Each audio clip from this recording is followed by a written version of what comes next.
Is it recording? Let's go. It is. Hey guys, this is Non Lambers and Invoked 101, and this is a piece of content I haven't done in a really long time. I haven't done Banlist reactions in a while, but this one, I have looked through it, so it's not super blind, but I am going to talk about cards that either I wish were on here or that why they got banned, essentially. But we'll save all that for the end. We'll talk about why I think that these are moved or whatever. But anyways, the first card, which is my personal favorite card that they could have hit, was Block Dragon. Block Dragon gave way too much free advantage to Adamantipator, and I think it was really just a matter of time, but it does, like, first of all, this ban list does show that, like, Konami is at least listening to what the players want, and they are understanding that there are local tournaments going on, and that cards do still need addressed, that you can't just take stuff off the ban list and expect everything to be okay. But yes, Block Dragon going to banned is amazing, and it makes me so very happy. And that's not even just talking as like an Eldritch player, that's just talking as a player in general. Next up on banned is Jet Synchron. This is another card that I'm pretty sure a lot of us were like, that's gonna go at some point. But like, definitely a worthwhile hit. Definitely a worthwhile hit.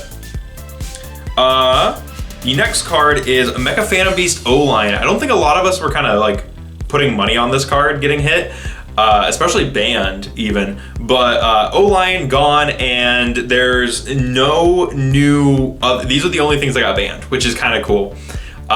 So 3 monsters, no links, just, and it does make sense for O-Line to go. It gave a lot of plays to decks that shouldn't have those plays. I think that's where Jet Synchron falls too. So scrolling down to limited, because there was no new other banned cards, we have Double Iris Magician coming to 1. This is a card I know a lot of people were wanting to come back to 1, and I definitely think it's really cool for Pendulum players to have access, or better access I should say, to those Pendulum Graph spells and traps that Double Iris gave them access to. Then the next limited card, which was forbidden, is Phantom Knights of Rusty Bardiche, which is kind of cool. A little bit free advantage, a little bit scared, a little bit confused, but I understand why. It's because the Phantom Knights are getting new stuff in Phantom Rage, so it makes perfect sense that like he's out, that he's no longer like held back, that he's free. And I guess we'll just have to see how things turn out, because Harp Horror is gone, but I do think Orcus Phantom Knight is still a very strong deck, even though I believe he was hit around the same time Summon Sorceress was, if I recall correctly. It's been a hot minute. Next up is a card that breaks my heart. Called by the Grave went from 3 to 2 to 3, and now it's at 1, and I'm a little confused about it, because Called by is a card that I feel needs to exist in the game, unless we're getting Crossout Designator and Maximum Gold, Konami, unless that's what's happening. Because in which case it does make more sense, because it's like, oh, we don't want people holding on to the Call by the Graves, buy crossouts. But it just feels early, and I'm a little upset about it, but Judge Warren in our group chat said Called by going to 1 shows the difference between players, and between like players who really depend on Called by and players who are like, I don't need it. I guess we'll find out. There's been a few decks I've been playing that don't use Called by lately, such as ABC and Tenyi, so.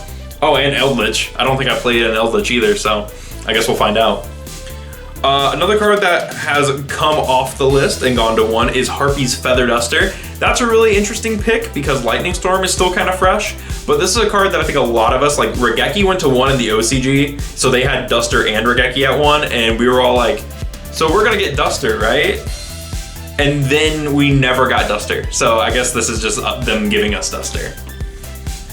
Then we move into the semi-limits, which there's quite a few of. The 2 that I think are the most meaningful are Seer and Graph of the Burning Abyss. Those are really cool, and I definitely think that that's a big boon to Burning Abyss, and I think Burning Abyss has definitely been getting the push from Konami to get off the list, with Tour Guide going to 2. So, and then after that, we also have my boy ABC Buster Dragon going to 2. Very happy about that, because now you don't have to play Digesto Emerald in the extra just to recycle that, and you also don't have to play Avarice and stuff to recycle it, and Monster Reincarnation, because 2 solves the problem. 2, he should have, like, I get 3, like, it's like, okay, that's a little, but at the same time, the deck's naturally on a timer, so, but whatever. And then Toad is also at 2. I don't like Toad at 2. I think Toad is unfair. But anyway, moving into the unlimits, there's quite a few. Makayura the Destructor, which is getting an errata in Rage of Raw, so we knew this was probably coming off. Tour Guide from the Underworld, which I think a lot of us had like bet our friends that this card was going to come to 3, so no surprises there. Evagishki Gust Kraken, oh my god. I don't know what this card does. I know that it's kind of a big deal for Gishki though. I know that's a really strong monster in their deck, and I think this might be the hand looper. If I recall, this might be the card that enabled hand loops, so I guess we'll find out. And then Pantheism went to 3, which a lot of people were like, please, Pantheism, come to 3. But who knows? Who knows what this will do for Monarchs? Maybe it'll make them good. And then a card I'm not very happy about, which is Widow Anchor. I am so confused on why they would put Widow Anchor to, I think it even went to 1, and then they put it at 2, which I was already like, Konami, why? They ban Engage, and then they bring back Kagari, and then they put Widow Anchor to 3, and it's like, this is really weird, I don't like it, and I don't like the pattern I'm seeing here. Because there's already people saying that, oh, Engage can come back at 1, and it's like, no, it can't. Engage cannot come back at 1. Do you not understand that you could just, like, if your opponent doesn't have Crow, to Crow, because, like, here's the thing, with Sky Striker, they would go into Shizuku, they'd search the Engage, activate the Engage, link away the Shizuku on their next turn, because they're gonna survive, because they have 3 Widow Anchor, and then they would make Kagari. Kagari gets back the Engage and activate it again. That's what the deck would do. And then next turn they'd keep looping it. Like, it's just that kind of thing, because you would somehow get it out of your grave with like a multi-roll, because you can get multi-roll off that first Engage search, and then you would set it, and then you'd be able to Shizuku and get a different card out. Like, dude. Anyway, I know multi-roll banishes, I know, but like still, the point stands that like they'd find a way to loop it. But with that said, I do think that Mystic Mine should have been hit on this list. I really do. I think that card does desperately need to get hit, and like I get it. The tins just came out, and Mystic Mine is a secret rare in there, so like I get it. But at the same time, you did that to Zodiac. Like 2 weeks later after the tins came out, you banned a good chunk of those Zodiac cards, and that is 10. So I don't know, I feel like they could have done that with Mystic Mine, which is a card players have been complaining about forever.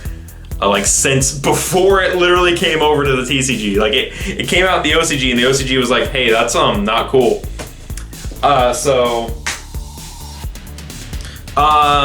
I do think that Eldritch could have been hit in some way. I'm not saying Eldritch is as like prevalent as it once was, but I do think that we will see more Eldritch decks pop up. I do think that becomes a more desirable deck now that Adamancipator, which in my opinion is one of the poorest designed decks ever, is out of the picture. Anyways, my camera's battery's dying, so I'm just gonna call it here.